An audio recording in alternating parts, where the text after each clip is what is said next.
Hello everyone, I am Tacet, and today I'm going to be going over the Guardian of the Sands event in which the Anubite and Setti Warriors are added into the game.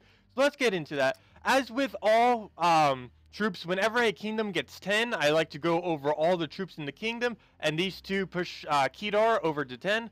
But first, let's go over the actual troops that were just added. First is the Anubite Warrior. It is more of an anti-skull tank. It summons a Fortress Gate, which is one of the weakest troops in the game, and then gives all allies 1 armor, boosted at a 1-to-1 ratio per skull. So basically all of its armor gain is based on skulls, and its magic is the level of the Fortress Gate that it summons. And it removes all those skulls to boost it as well.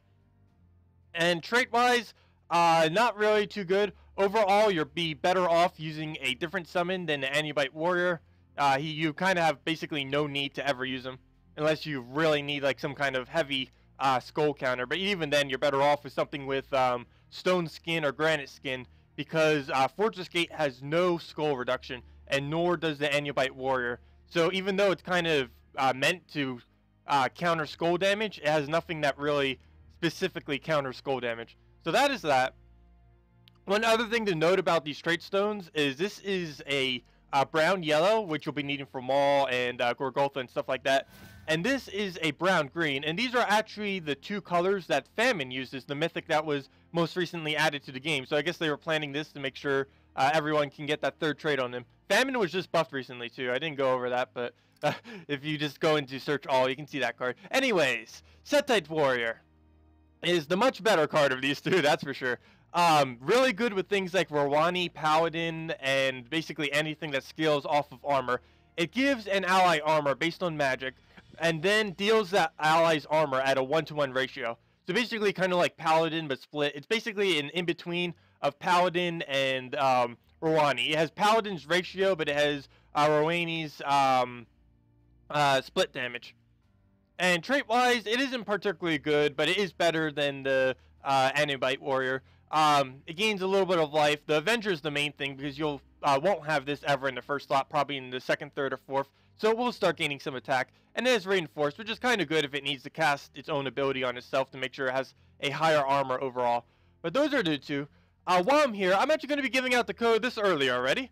It is this week JZWT3KHY JZ. JZ.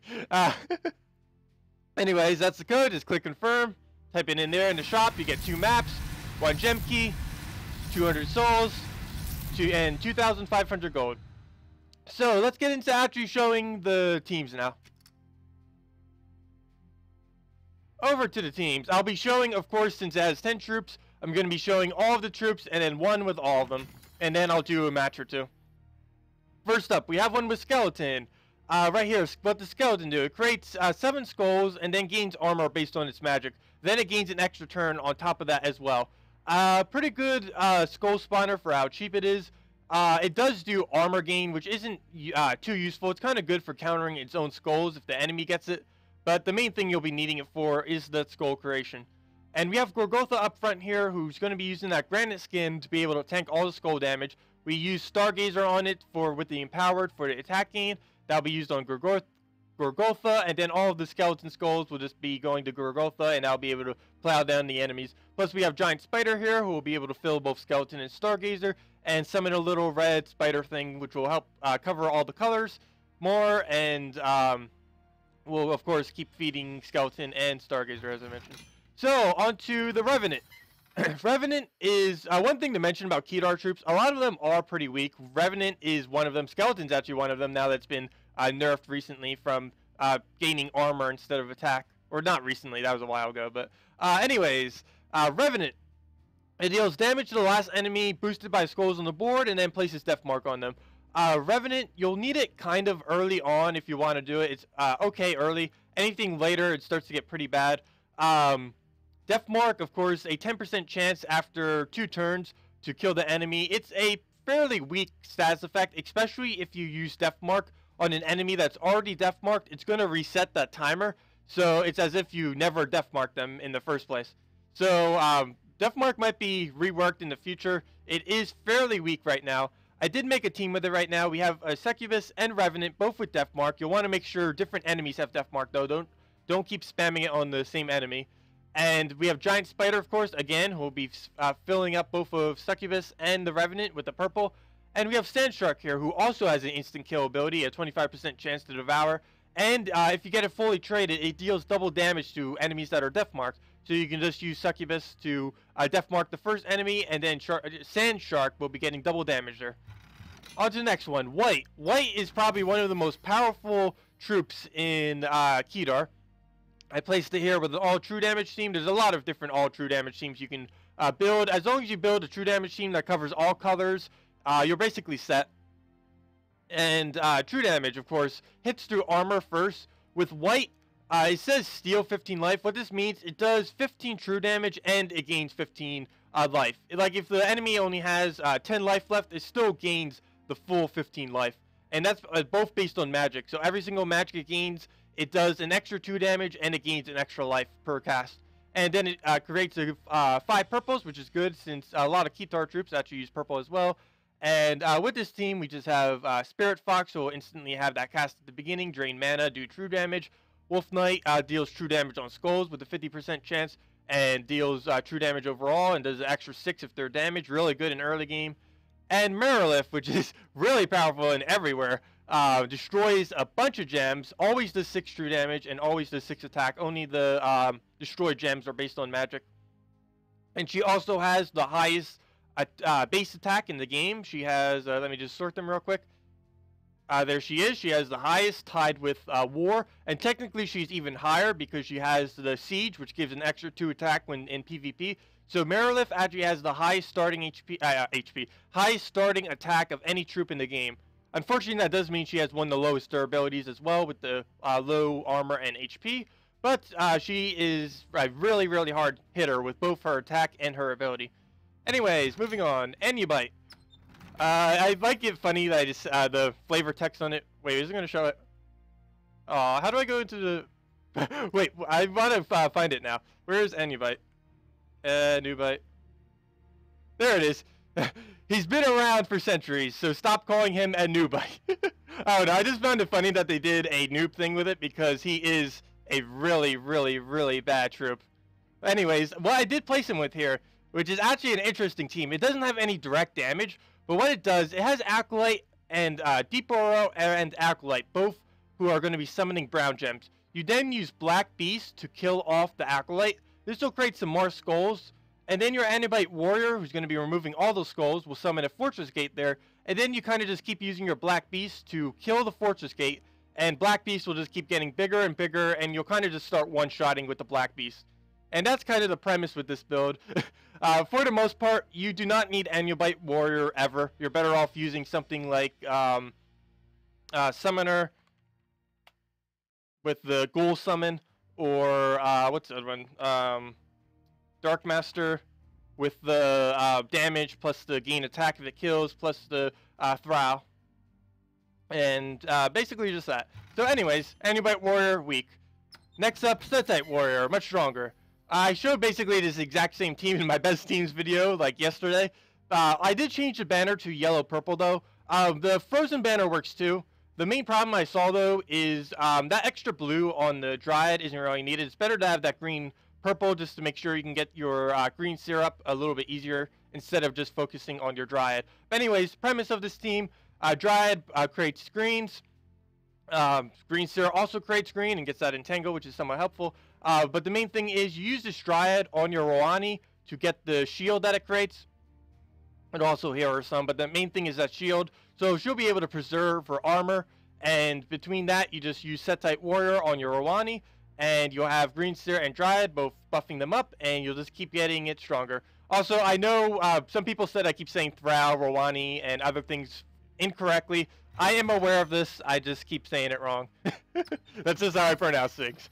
Anyways, Warspinx. Warspinx is also fairly weak, but this team is actually kind of interesting. I tried it earlier, and it works pretty well. I of course don't have Web Spinner on his third trait, though. And of course, if you want to use something like this, you would want that. But anyways, Web Spinner. Fairly good with magic buffs, which this team doesn't have. But what we're doing here is it does damage to all enemies and then creates a bunch of green. And it also poisons all of them. The main thing we're doing here is we have War Spinks. What it does is it jumbles the board, and it has and gains an extra turn. And it has immunity too, so it's always going to get that extra turn since you can't freeze it or anything like that. And the main premise is with War Spinks is shuffling of the board doesn't make the board any way that you can like start getting matches off it. But it might align things like 4 times matches, 5 time matches, and things like that that you might be able to use easier. Or it might align things and like slightly clump them up so something like a web spinner can kill them easier. So with that and Behemoth, who does a bunch of random destroy gems, it makes it slightly easier if your board isn't that good for either of their casts to try getting your cast off. Same as Valkyrie, since you might be able to line up blues. And of course, you'd have the extra soul bonus. Anyways, Alistair.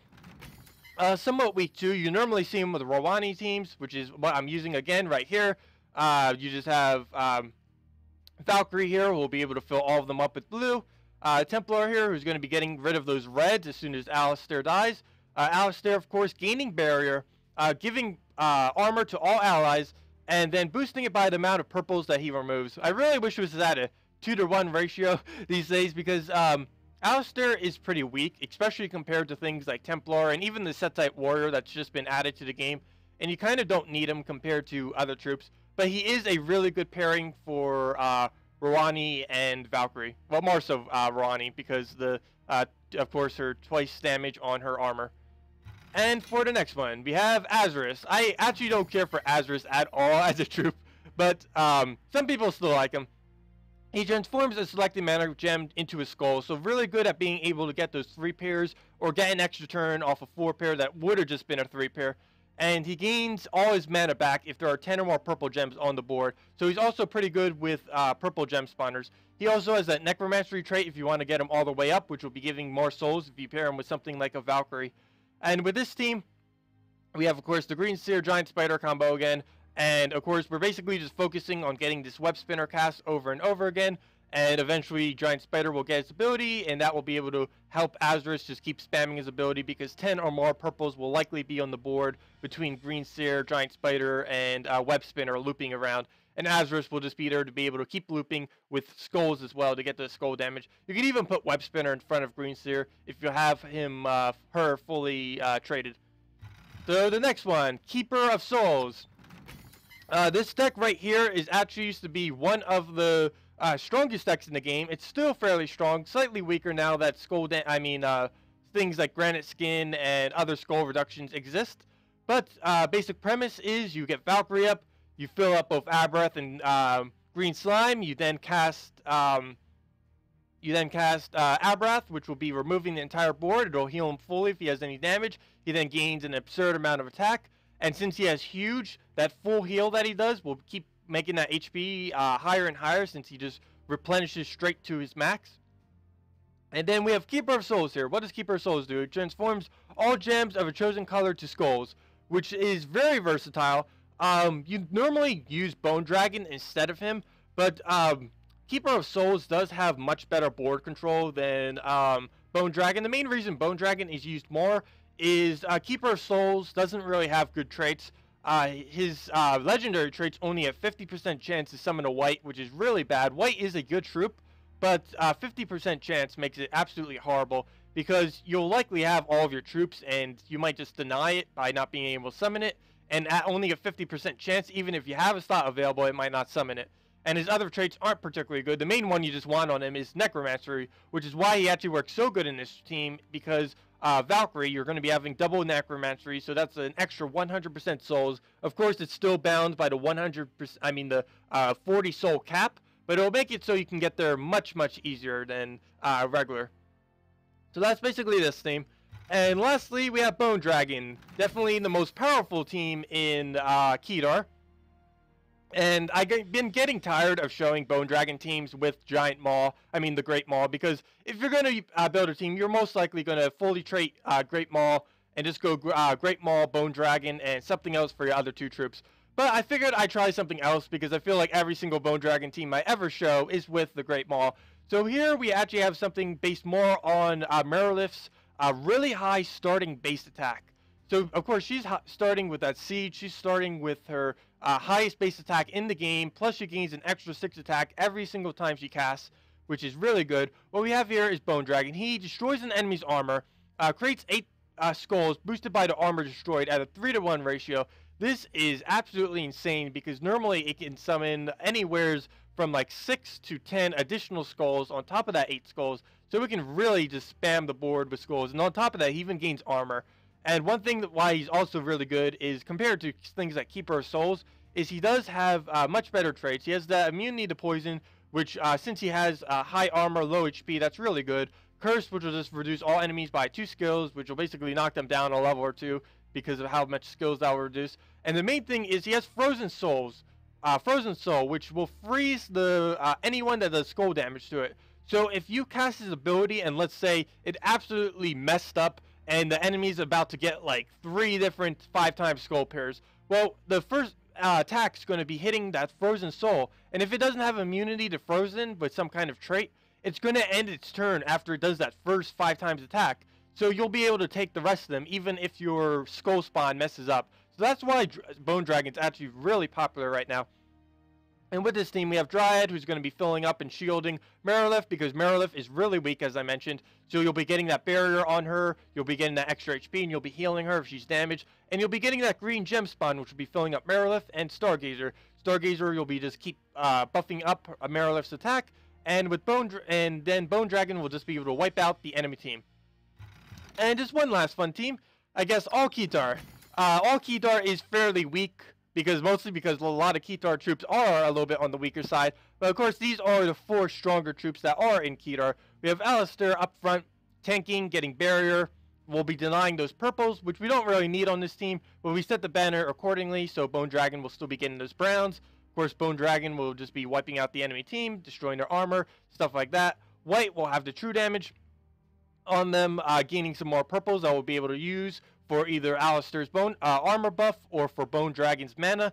And from there, we have Setti Warrior, who will just keep casting on Bone Dragon, who will probably have the highest armor on the team because it also gains from its own ability. And of course, the bonuses for having 4 Khetar is a bonus 6 armor and 1 magic, which will help with Setti Warrior even more, and as well as White, since it is pretty magic dependent. And that is all those teams. Also, something I forgot to mention in this previous team is with Bone Dragon, you normally want to make sure none of your troops are doing physical damage. Like if we go into this team right here, we do have the unfortunate of having Setti Warrior, who doesn't do true damage. He just does regular damage. White does do true damage though, which makes it a good pairing with something like Bone Dragon. But for instance, Merilith does true damage, and she's basically just going to be doing that. She does a little bit with skulls and stuff like that, of course. I mean, with their destroy gems. But for the most part, she's just doing true damage with that. So, with Bone Dragon, you need to make sure the enemies have as much armor as possible when you cast them. So you want to make sure you don't have like a full AoE troop or something when you use Bone Dragon, because he needs as much armor on the enemies as possible to fully utilize his ability. Anyways, let's get into a match or two. PvP. And it looks like an all-goblin team. Yep. So let's go over to... let's use the Keeper of Souls team, because this used to be an extremely popular deck. I don't use it anymore because it is a little bit slow. And if one of the enemies has like a lot of skull reduction, it's going to be absolutely slow compared to other decks. But when they don't have anything like that, it works pretty well. And this is actually a good example of it, since we're just against goblins. We don't have any kind of freeze or anything like that, but it should still fend fairly well. Right there, we're getting skulls off the bat. We're getting greens off the bat, which will be a first turn green slime all the way up at its mana. That's really good. Take those greens. Take these yellows right there. And from here, I'm going to see if we can get a green slime. It's probably going to give him mana, which will be pretty bad. So actually, I'm going to ignore that. We're going to go with that instead. And now I might cast it, depending on how they drop. Okay, I'll risk it this time. So we're going to use this. And we did not get an extra turn, but nor will he. So that worked okay. We'll take these. Actually, we won't take those reds. We'll use this on brown. Mana surge. And that agile just dodging all of our damage there. We'll take those reds. you'll want to make sure before you cast Abarath that you take all the 4 times, because he keeps getting HP every single time you do that. So from here, we're going to use his ability. He's gaining 21 attack on that too. And we got that at Skull, but he did just dodge it once again. One thing to notice, you notice that we actually got a pair when we did that. With Shuffle, you won't have any kind of pairs or anything that do that, but because Abarath removes the entire board, that isn't a Shuffle. So anything that drops down has a chance of being 3 times or an extra turn or anything like that. A Shuffle ability does not do that, which is one of the reasons why that War Sphinx that I showed earlier is actually fairly weak. So from here, we're going to use Green Slime again. You'll pretty much always have a troop with mana up with this team. That's generally how it's go. You just keep looping. And we are 1 mana short, unfortunately. So from here, we'll just take these skulls. He finally dies after 2 dodges. And of course, Abarath has that sacrifice too. So we're gaining 3 to all stats every single time anything dies. And from here, I'm going to go, it seems, purple. And then we're going to remove the board. Actually, we're going to be getting some extra mana before we do that too. So we're going to take that. Going to take that. Going to take pretty much everything. Just keep getting his HP up. It just keeps going higher and higher. He basically becomes invincible to a point, other than to the Valor or Death Mark. And after you do everything, you just clear the board. And we do it again.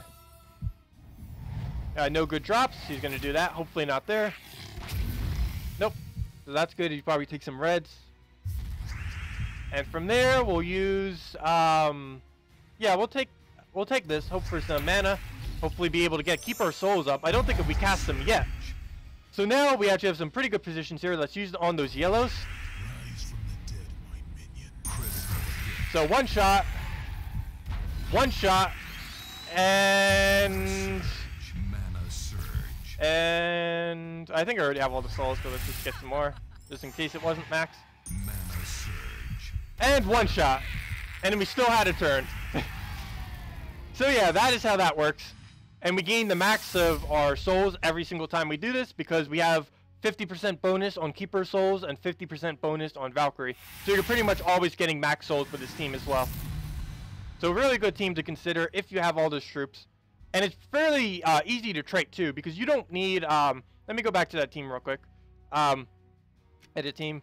You don't need any traits on Abarath really to make this work. The main things you need is Valkyrie, you need all 4 traits, and Keeper of Souls, you need his first trait. That's really the minimum you need to make this team work. And Keeper of Souls, it doesn't use any arcanes yet. His first ability just costs 10 brown runics, 10 purple runics, and some amount of minor brown or purple. I forget the exact number, probably like 26 brown or something, I don't know. I forget offhand. But that's basically all you need for him. So it's fairly easy to trait, because you don't need Abarath or Green Slime trait. It's nice to have it traded. Like Green Slime, you might want to get his first ability just so you can get green easier. But yeah, you don't need it fully traded to really do work. Also, Keeper of Souls. Oh, let me go back to where just right there. Keeper of Souls, you don't really need him to level it either, because all he does is transform skulls. He doesn't need magic at all, and basically anything you do to him, since he's in the back line, is just so he doesn't die. So you don't need him leveled that high either. Anyways, let's try another team, not Keeper of Souls again. Let's go back to the Setti Warrior team. Since he is the event this week, let's end with an event troop. This team's actually going to be really strong. We might lose to it, so let's see how we do. Yeah, that's actually actually a really, really strong team. We could get wrecked right here, because Famine did just get buffed this week. I'll show it in a second, since I really didn't explain it yet.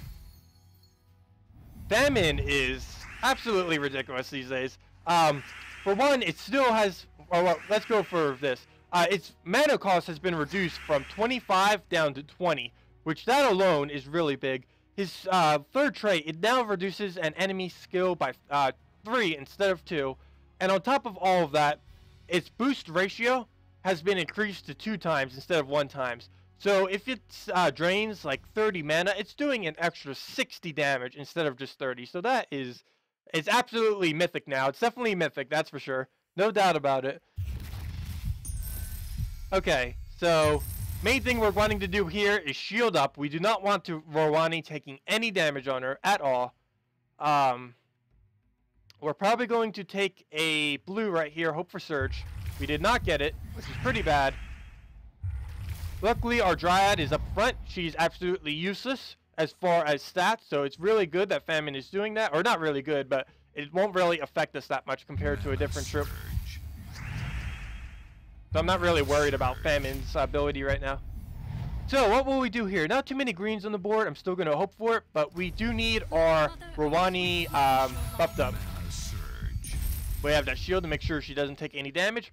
From here, we are going to take probably these yellows, try getting another cast off. We do really need Green Seer's ability up, but we do not have any purple gems that we can take, so we'll have to hold off on that. So we'll take those yellows. And still can't take any purples, and we're definitely not going to be able to after it casts that ability, which is going to be taking out all the purples from the board. So maybe we can get lucky and get a drop from this right here. Come on, purple. Nope. No purple. Well, there's a purple, but he's going to get it and use it on that. Got a frozen off. We also have immunity on our Dryad, so if it happens to get a freeze off on our Dryad, it's going to do absolutely nothing. We do have Rwani up, but before I do that, I am going to take a green from the board. I'm then going to use the new Setti Warrior on our Rwani. But this week, if you learn anything from this event week, get Setti Warrior and use it with your Rwani. Or whatever you pronounce her. So let's cast that. And that'll armor buffer. And one thing to mention is that is really good about this troop is it armor buffs first and then does the damage. So even if a troop has no armor at all, it's still going to be doing whatever that number is as damage. So we got that. Skull is obviously doing nothing because of Famine combined with that Stone Skin trait, which is reducing skulls by 50%. From here, we do want yellow or purple or blue, none of which are on the board. So I am just going to cast this. So that you can see, that basically half downed them. And we can see right here that he is about to, Gerald Fire Mantle is about to summon a bunch of reds and yellows. We have no needs for reds, unfortunately. We really need to convert them out. But we're going to have to take these yellows to make sure he has the less chance of getting an extra turn. And we did get full mana with that, so that worked really well. Hopefully he does not get an extra turn here. And we got really lucky, and he did not. From here, reds are useless to us, but we do want to get them out of the way, of course. Mana surge. And from here, we are going to ignore the skulls, and we're going to take this yellow. We can finally get our Green Seer up. And from here, we're going to cast Green Seer, and then follow it up with our Dryad. Let's use Green Seer on the red that we don't use on this team. Get that out of the way. And now let's re-shield our Rwani to make sure it does not take any skull damage. As you saw earlier, which I forgot to mention as it happened, our shield triggered. I think it was on Gerald's ability. I forgot what triggered it. It was probably Gerald's ability. Mother Earth replenish your life. We did not get an extra turn. That was actually really bad. But we got our Rwani re-shielded. He's just going to take those skulls, so not too big a deal. He did just freeze our greens, though, which is somewhat unfortunate. But what we're going to do is just take some greens, and then we'll cast Setti Warrior on Rwani, and then do the team wipe with, Setti Warrior on Rwani, then we cast Rwani, and that will pretty much team wipe the team. He'll take the skulls next turn, and that will be this match. So we did lose our Dryad, not a big deal, we just won right here. So yeah, that is that team. So definitely, if you're going Anubite or Setti Warrior, definitely go with Setti Warrior. Do keep in mind, he is ultra rare, so you are only getting 1 arcane per 300 glory that you spend. So you might not want to spend too much glory this week, but if you're choosing between the two of them, definitely go Setti Warrior. It is much, much stronger. But yeah, that will do it for this video. I hope this was helpful, and thanks for watching. Goodbye.